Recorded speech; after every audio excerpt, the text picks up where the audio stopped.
Ya llegó a nuestros estudios la abogada Lourdes Monteagudo. Desde tempranito llegó. Desde tempranito está aquí en nuestros estudios la abogada Lourdes Monteagudo, como siempre, como todos los jueves.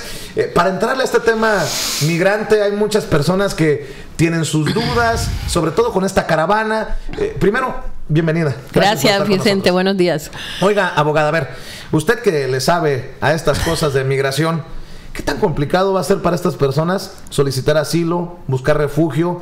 Porque muchas personas creemos en su derecho a llegar a donde quieran llegar. Y ellos quieren llegar a la frontera a pedir asilo. ¿Cómo ve usted la situación? ¿A qué se van a enfrentar? La situación de los inmigrantes no importa de dónde vengan, porque estamos hablando de aquellos que están viniendo de Centroamérica o del área que algunas veces también se incluye México, pero hay gente que quiere venir a los Estados Unidos de todo el mundo.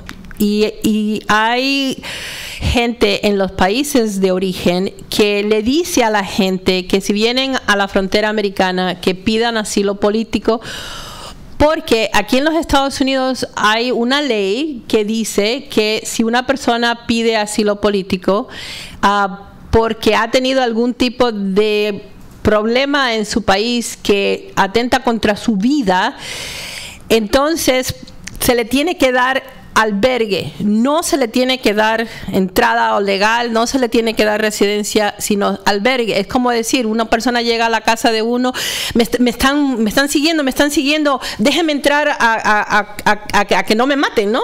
Entonces uno le abre la puerta y lo tienen que dejar entrar, porque la idea es de que la gente que va a dejarlo entrar no tiene la preparación para entender o para poder saber si esa persona, lo que alega esa persona, llega al punto de ser asilo político o no. Pero, abogada, sí dice usted que no importa de dónde vengan, pero sí importa de dónde vienen, porque, por ejemplo, para los mexicanos, un proceso de asilo es casi imposible que se lo aprueben, ¿no? Exacto, pero yo todavía no he llegado a lo que va a pasar. Okay. A mí no me importa quién sea. Lo que digo es de que el problema es que le dicen a la gente que vengan, y le han hecho eso también a los mexicanos. Hubo hay olas de momentos que donde los vienen también a decir lo mismo a la frontera.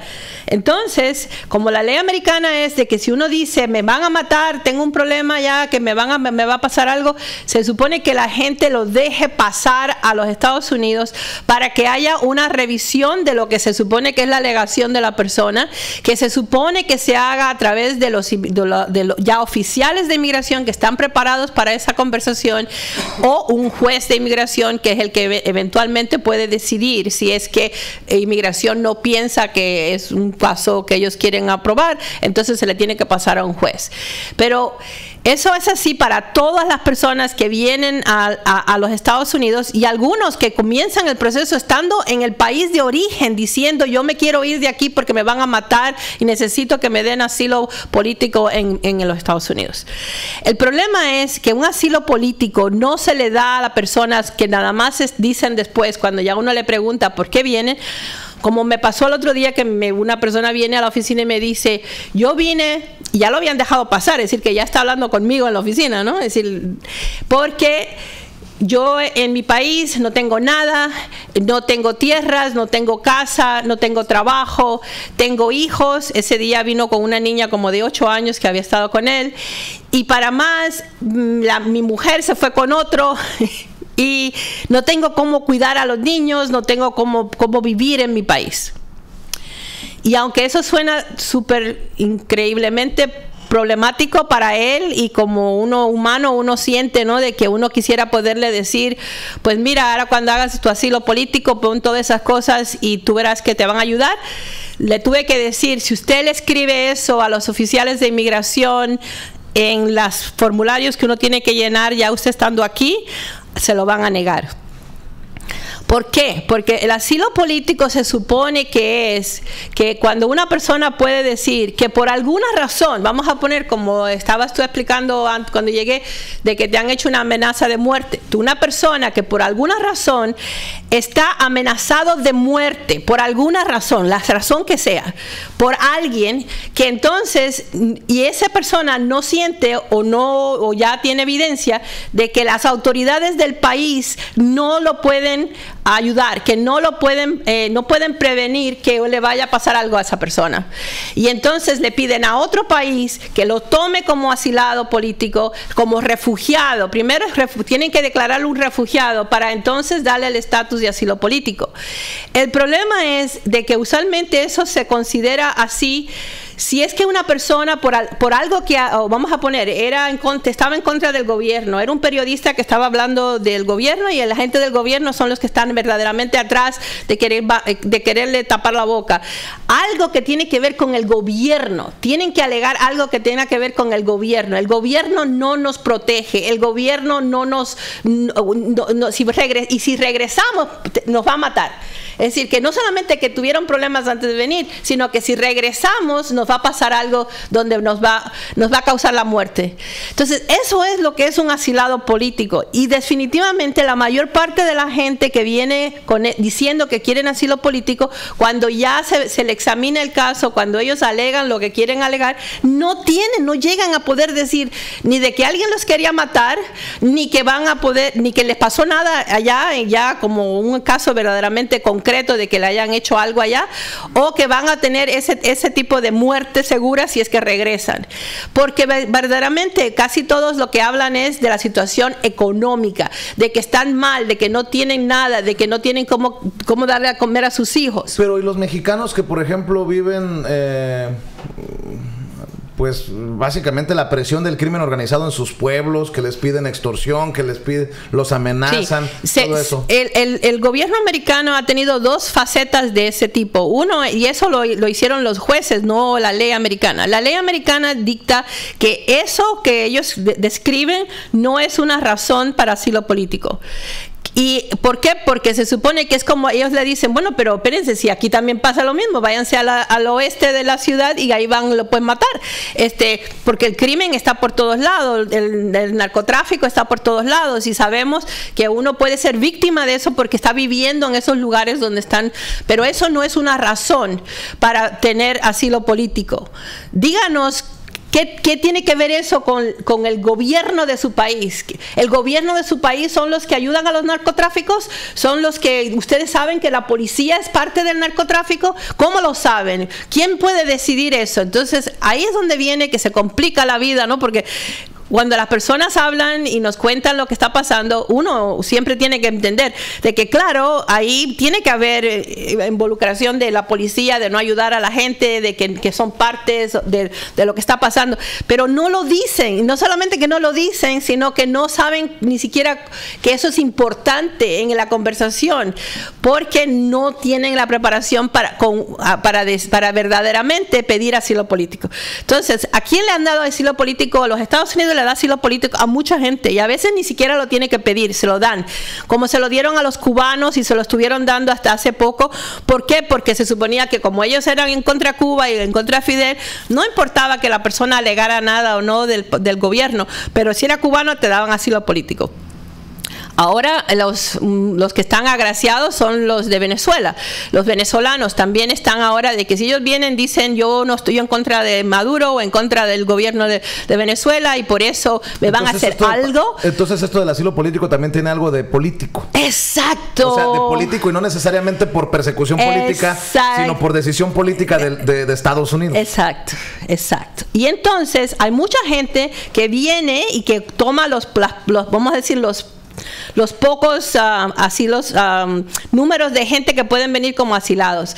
Hay muchos asilados de África aquí que vienen porque a los americanos le dan asilo. Hay mucha gente de por allá de Arabia que también están viniendo como asilados políticos. Pero el problema de Centroamérica y de México es de que la gente no alega que es el gobierno del país el que está atrás de todos los problemas que tienen, sino que es de la situación social que hay. Y la situación social, entonces ellos dicen, pero es que aquí también tenemos el mismo problema, entonces ¿qué puedo hacer yo por ti? ¿Darte un trabajo? ¿Eso es lo que tú quieres? Y la gente dice sí. Entonces, pero eso no es asilo político, no es razón para asilo político. Déjeme preguntarle, si lo plantearan de diferente manera, tal vez pudieran tener entonces éxito en... Bueno, mira, yo te voy a explicar uno, que tuve un muchacho guatemalteco que es indígena quechquel. Él es un indígena, cuando habla español es un español con acento. El muchacho venía porque ellos te dicen, ¿no? Porque las maras están contra uno, ¿no? Y me van a matar porque me quisieron reclutar.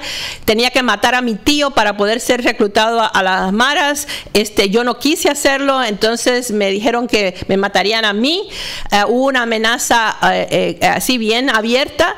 El muchacho, que ya habían tenido 2 primos que le habían, al decir no me quiero ser parte de las maras, lo habían tirado a uno por una barranca y al otro lo habían apuñalado y lo habían tirado en un río. Tenía suficiente información que era verífica, que pudiera decir, yo tengo miedo de regresar porque ya tuve una amenaza de muerte y ahora si regreso, entonces me van a hacer a mí como ejemplo de lo que le pasa a la gente que tratan de irse a los Estados Unidos. Entonces, con esa, ya poniéndolo de esa manera, y yo buscando, porque hay mucha información en el internet sobre lo que está pasando en Centroamérica a niveles políticos, pude entonces convencer a un juez que le diera asilo político. Y se lo dieron. Pero es uno. Cuando viene la mayor parte de la gente, incluyendo cuando él vino, lo que me contaba era de que había mucha inestabilidad social, que habían las maras, que las maras estaban en contra de ellos, que se metían en las partes indígenas.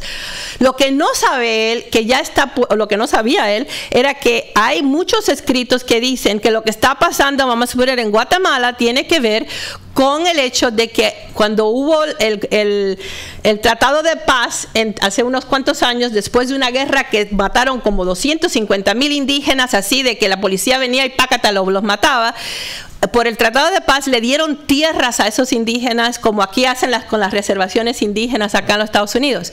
Pero resulta que en esos lugares donde ellos están hay mucho oro, hay muchos metales preciosos, pero tendrían que minarlos.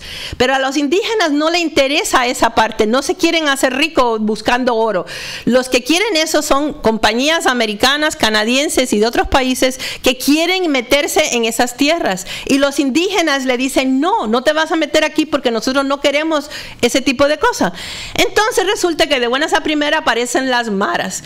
Y las maras se ponen a reclutar a los jovencitos indígenas, y si no como están tan mal porque tienen muy mala situación social y económica, si no se unen a las maras para poder entonces robar con impunidad, poder quitarle a los demás lo que tienen para poder comer, para poder estar un poquito mejor, entonces lo que hacen es que el muchacho que mata ya entonces es un criminal, y cuando quieren deshacerse de él, la policía viene y los arresta porque mataron a otro, pero ellos mismos están creando todo esa maraña.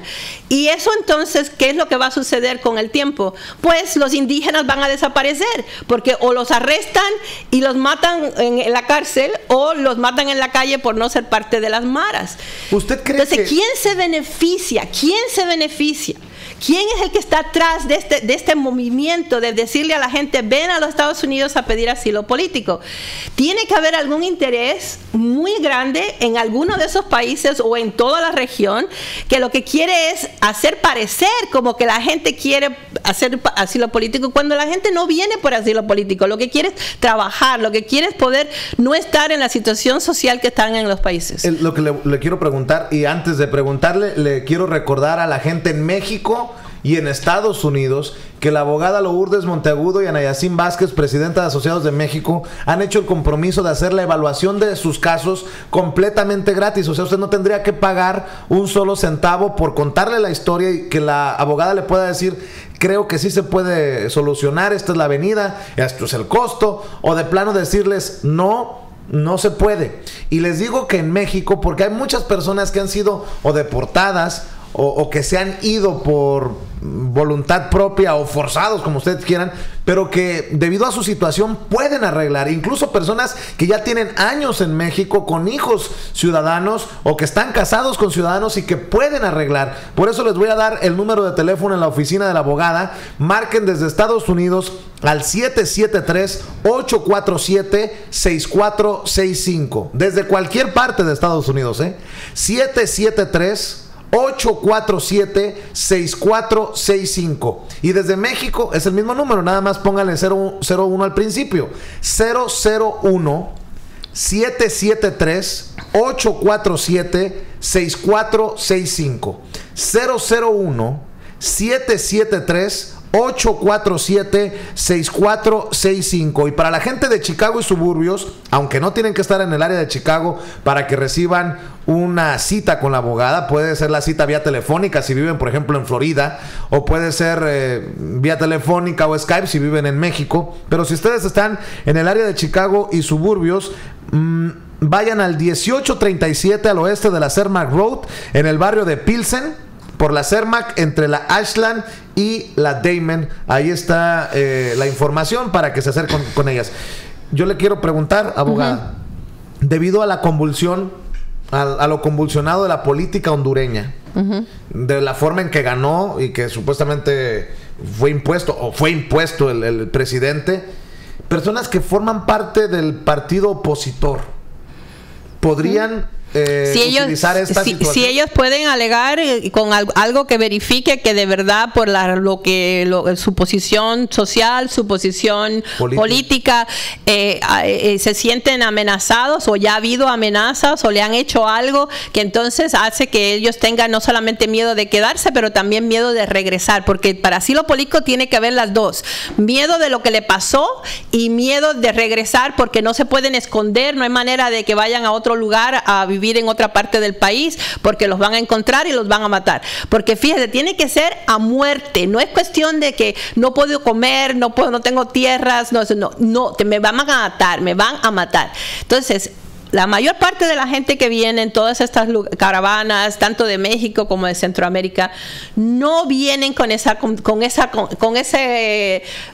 historia. Ellos vienen con la historia social. No tengo trabajo, no puedo mantener a mis hijos, no tengo nada, no tengo que comer. Entonces, eso, aunque suena y es humanamente increíble que esté pasando, no es una razón para darle asilo político. Y por cierto, no es una razón en México y no es una razón aquí y no es una razón en casi ningún país del mundo. Entonces uno siente, porque uno siente, ¿no?, por toda esta gente que obviamente están teniéndolas tan mal en su país, que quieren venir a los Estados Unidos, pero hay gente atrás de esa gente que usa esa desesperación para hacer un movimiento político. Porque esta última caravana, no me digas tú que de buenas a primera toda esta gente decidieron venirse juntos en este momento, en los días de la elección, donde Trump entonces está usándolo como, miren, ven, otra vez vienen venir los inmigrantes y hay que votar en contra de los inmigrantes y hay que votar en contra de los demócratas, porque los demócratas ayudan a los inmigrantes, que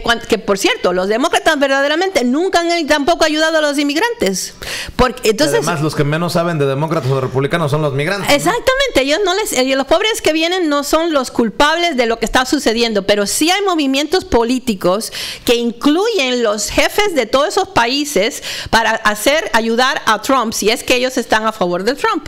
Abogada, a ver, y suponiendo que se pueda hacer algún trámite, digamos que la caravana migrante sabe de la abogada Lourdes Monteagudo y le van a llamar y le van a pedir ayuda. Sí, pero el problema, ¿Qué van a necesitar? Porque bueno, ese es el problema. No traen documentos. Exacto, tampoco. No traen documentos de ningún tipo. Pero lo primero es lo que ellos dicen. Le dicen a los oficiales de inmigración lo que les dicen al abogado, si que el abogado quiere ayudar. Abogada, porque cuando lleguen, digamos que llegan a la frontera con Estados Unidos, en el momento en que abran la boca, ya. Ahí se cerraron la puerta o se abrieron la posibilidad. Exacto. Y lo más que pueden hacer, porque claro, hay tanto auge en contra de que, oiga, nadie que siente quiere que nada más le digan adiós y lo dejen y se los devuelvan al país. Entonces, hay mucha presión para que los dejen entrar un momentito para que puedan hablar con la gente de inmigración. Pero ese momentito puede ser 1 año o 2 años, porque hay tanta gente esperando que necesitan entonces quedarse aquí un tiempo. Pero esa gente, mientras están aquí, no tienen permiso de trabajo, no tienen cómo pagar renta, no tienen cómo pagar abogados, no tienen cómo pagar nada. Entonces lo que sucede es que hay 4 o 5 lugares que reciben un poquito de dinero del gobierno para ayudar a los inmigrantes, están muy por arriba, no tienen suficientes recursos para ayudarlos, y entonces la gente empieza a tomar hasta cierto punto ventaja de esa situación. yo quiero decirle a la gente que nos está viendo y escuchando a ambos lados de la frontera que esto es también para lo que sirve Sin Censura. Para orientar a través de nuestros socios, de nuestras socias en este caso, como la abogada Lourdes Monteagudo y Ana Yacín Vázquez, presidenta de la firma Asociados de México, que tiene base en Chicago, pero que le puede ayudar en México y en Estados Unidos. Con esta asesoría, con esta aclaración, porque muchos dicen, híjole, si dejamos pasar esta caravana, ¿qué va a ocurrir cuando lleguen a la frontera? Bueno, pues necesitan... Estos que vienen en la caravana, estos paisanos,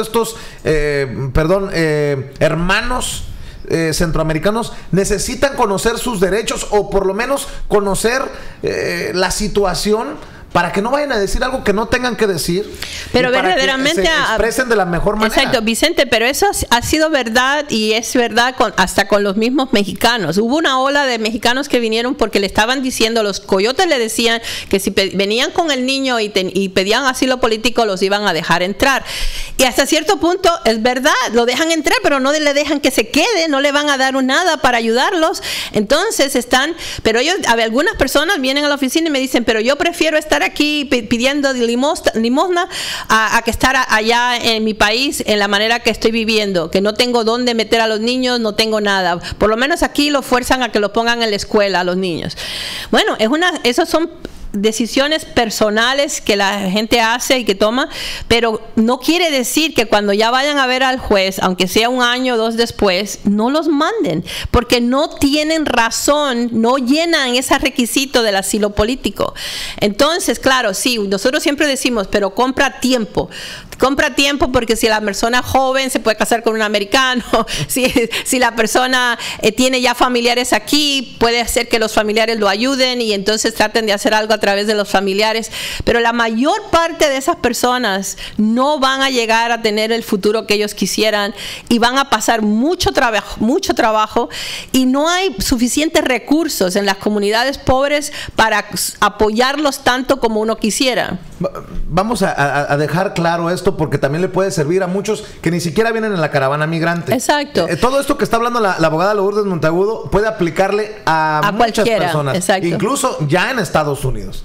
Pero sobre todo en la caravana migrante, abogada, si llegan a la frontera y no traen identificación, si no traen actas de nacimiento, si no traen los documentos mínimos, ¿qué van a hacer? Bueno, ahí es donde vienen los problemas más graves, porque básicamente ellos tienen que alegar lo que sea. El problema que hayan tenido, tienen que haber tenido algún problema que causó de que pensaran que iban a perder la vida y tienen que poder decir que si se regresan van a perder la vida. Esas son las dos cosas que se tienen que decir para que los americanos digan, oh, por lo menos por lo que me estás diciendo, tendrías una posibilidad de tener asilo político, te vamos a dejar entrar, pero eventualmente te lo tienes que contar a los oficiales de inmigración y si ellos no creen que es suficiente, tienes que ir a contárselo al juez, que es el único que puede hacer la última decisión.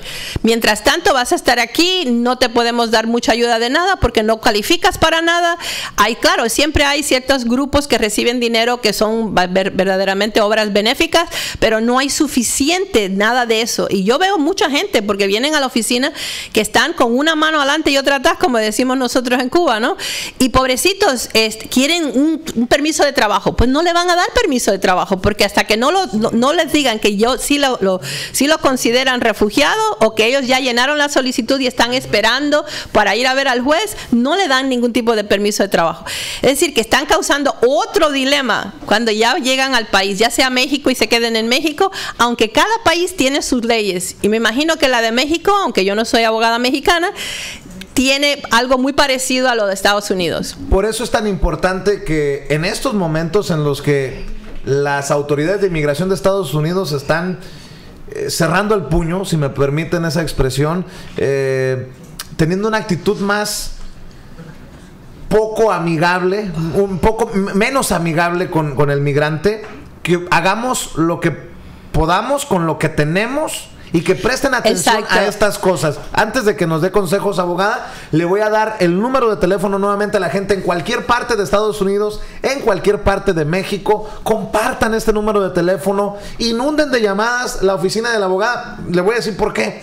porque no le van a cobrar un solo centavo. Han hecho el compromiso con la comunidad de evaluar los casos. ¿Qué significa evaluar los casos? No es, a ver, ya me hablaste, te escuché 5 minutos. No, evaluar el caso. A ver, cuéntame de qué se trata. Yo creo que se puede hacer de esta manera. O de plano decirles, no se puede hacer, porque lo peor que le ha ocurrido a la comunidad inmigrante es tener a lobos vestidos de ovejas que le endulzan el oído, le van a decir lo que usted quiere escuchar y se van a quedar con su dinero, y usted puede incluso terminar en su país de origen deportado por hacer un trámite que a lo mejor no debería. Hay personas con residencia permanente que no deberían solicitar la ciudadanía. ¿Por qué? Por el historial que tienen, por los arrocitos negros. Hay personas que no deberían de tirar su dinero a la basura por solicitando una residencia permanente, porque no van a calificar a pesar de que tengan un hijo ciudadano de Estados Unidos o incluso la esposa ciudadana. Así que, y todo esto depende de cuántas veces han entrado y salido, cuántas veces los han deportado, si se han regresado, si han tenido DUIs. Los DUIs son arrestos por conducir ebrios. Así que les pido, por favor, que marquen al 773-847-6465.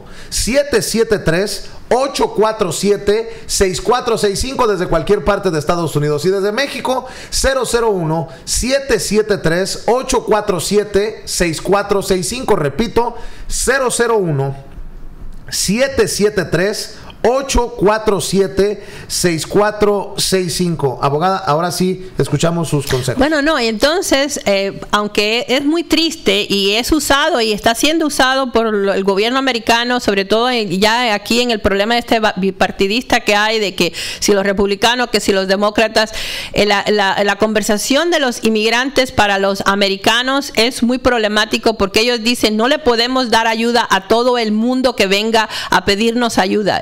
Nosotros nos cuesta, hay que pagar taxes para que después se le pueda dar de comer a un montón de gente que no tiene cómo poder comer si no se les da una beneficencia. Entonces, los republicanos usan, y ya se sabe que ese es el problema más, como que más preocupa al pueblo americano. Ni siquiera no es los taxes, no es de que si van a ganar más o menos, es la cuestión de los inmigrantes. Por lo tanto, los republicanos aquí lo usan para meter miedo y hacer que entonces la gente no quiera votar por los demócratas o no quiera votar por cualquier cosa que ayude a los inmigrantes. Y eso nos afecta a todos, porque entonces todos somos inmigrantes. Yo soy inmigrante, yo vine como asilada política con mis padres. Es decir, yo conozco el sistema desde adentro. Pero al mismo tiempo hay muchas cosas en la ley migratoria que ha estado ahí desde el 97, que las personas que ya están aquí pueden usar para poder arreglar, como también hay muchas trampas, porque en inmigración hay todo es en el detalle, como tú estabas diciendo, cuántas veces viniste, cuántas veces te pararon en la frontera, qué hiciste, qué has hecho desde que estás aquí, quién es tú, quién es el familiar que te puede ayudar, ¿no? Entonces, todo eso es parte de esa conversación que hay que tener individualmente, porque cada detalle puede ser la diferencia entre poder hacer algo o no hacerlo. Pero hay mucha gente, y sobre todo aquellos que han vivido aquí ya mucho tiempo, que se creían en un momento de que iba a haber una amnistía, que de alguna manera otra vez lo que sucedió en el 97 iba a suceder, donde le daban oportunidad a las personas a registrarse, y eso es lo que le llaman los 245I, para decir, yo estaba aquí, y si estaba aquí antes de esta fecha me van a dejar eventualmente arreglar, y si no, pues no me van a ayudar, pero por lo menos hubo un momento. Y creían que eso iba a pasar otra vez, y no va a pasar, eso no va a suceder. Entonces tienen que hacer lo que pueden con lo que ya tienen. Se casaron con un americano y necesitan arreglar a través de ese americano, pero resulta de que la persona vino ilegalmente más de una vez, o vino y después se fue y volvió a regresar porque la mamá se le murió y fue a ver a la mamá, y cuando regresó la inmigración la paró. Entonces ya tiene un récord de múltiples entradas. Esa persona, aun cuando tenga múltiples entradas, puede tener un perdón, pero tiene que pasar por un perdón un poco más desagradable que el que nada más entró una vez, se casó con un americano y pueden arreglar haciendo un perdón aquí. Hay mucho miedo, por lo que nosotros oímos de la gente que viene, de los perdones. Y en ese caso, ahí sí le puedo decir yo que yo no le tengo miedo a los perdones, porque hasta ahora, gracias a Dios, nunca me han negado un perdón. ¿Pero por qué? Porque lo trabajamos, creamos un buen perdón. Sabemos exactamente lo que inmigración necesita oír para poder hacer que le den el perdón. Y no es que me lo invente, porque yo soy buena para poderme inventar, me puedo inventar cualquier cuento, pero es que uno tiene que tener evidencias de ese cuento. Y la evidencia se consigue con los médicos, con los psicólogos, con los psiquiatras, con los documentos que uno ha tenido de otras cosas que han pasado. Es decir, uno tiene muchas cosas que lo ayuda, pero yo lo que hago es que los guío. Necesito esto. No he ido al médico, vete al médico, que quiero saber porque te veo gordito, posiblemente tengas azúcar alta o tienes la presión alta, aunque no lo sepas. Pero yo entonces los guío hasta que tengan un buen perdón. Y por eso es que yo digo, no es que tenga suerte, es que nos preparamos para que esos perdones sean aprobados. Y cuando hay alguno que está un poco no muy fuerte, hacemos que se haga fuerte, porque seguimos con esas personas tratando de buscar todo lo que se necesita para presentarse a la inmigración. Esa manera de arreglar para personas que son casadas con americanos, o aquellos que, miren, también tienen otro escenario. Tienen un hijo de 21 años, pero ese hijo no le puede arreglar a los padres porque no puede pedir perdón. Pero ya porque otro hermano ayudó a que los padres vinieran, entonces los padres son residentes permanentes. Un viejito o viejita que es residente permanente, que es papá de la persona que quiere arreglar, pero no puede porque vino ilegal y el hijo no le puede arreglar. Entonces pareamos a los abuelos con el hijo americano. El perdón lo piden los padres de la persona y la residencia la pide el hijo. Pero podemos hacer ese tipo de cosas para ayudar a personas que no pueden directamente ser arreglados por sus hijos. Pero tiene que haber esas cosas, y a veces dicen, no, nosotros nunca pedimos a los papás, porque ¿para qué si los papás no quieren venir a los Estados Unidos? Pero si los papás son residentes, entonces esas residentes pueden pedir el perdón, aunque el hijo sea el que de verdad pueda darle la residencia rápida, porque los padres pueden dar residencia, pero se demoran muchísimos años. Entonces, son cosas que nosotros hacemos porque oímos la historia de la persona y pareamos y sabemos la ley, cómo podemos usar la ley. También hay personas, Vicente, en este momento es muy importante decir que porque vinieron más de una vez ilegalmente, van a necesitar hacer un plan de vida para regresarse a su país un tiempito, hasta que los perdonen y regresen entonces ya perdonados. Hay mucha gente que antes así se hacía, todos tenían que ir a México, tenían que quedarse allá un tiempo, se sabía que podía ser 6 meses como que podía ser 10 años, pero sí se regresaban y mucha gente arregló de esa manera.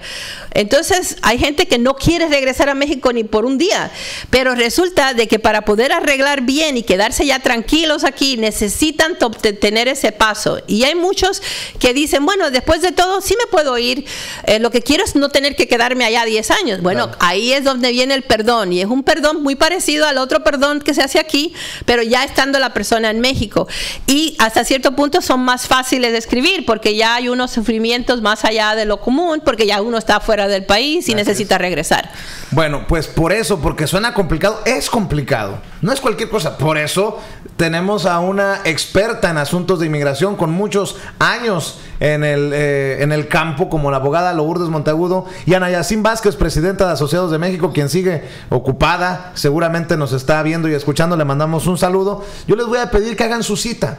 Va a ser vía telefónica si viven lejos del área de Chicago, va a ser vía telefónica si están en México, pero no dejen pasar esta oportunidad, que la evaluación de su caso es completamente gratis.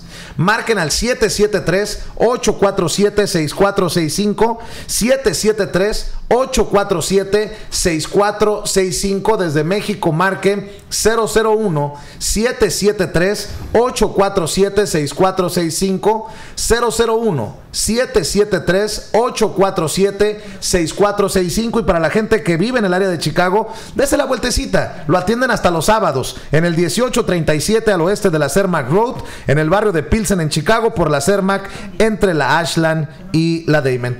¿Con qué nos vamos, abogada? ¿Con qué nos despedimos esta mañana? Bueno, tuve un caso hace un poquito, una llamada de estas de que vienen después del radio, que es una señora que estuvo en su edificio viviendo, que están viviendo en ese edificio, y resulta de que hubo un balaceo en el edificio donde entraron balas por las ventanas de lo que parecía ser como el apartamento más arriba de donde ellos vivían. Todo el mundo se asustó porque eran balazos. Hubo un carro que pasó balaceando al edificio. Ellos vivían abajo, ¿no? Entonces, cuando vino la policía, no abrieron su puerta a decirle a la policía que ellos habían estado ahí en el momento del balaceo. Y claro, entonces no lo ponen en el reporte de policía como potencialmente víctimas de ese balaceo.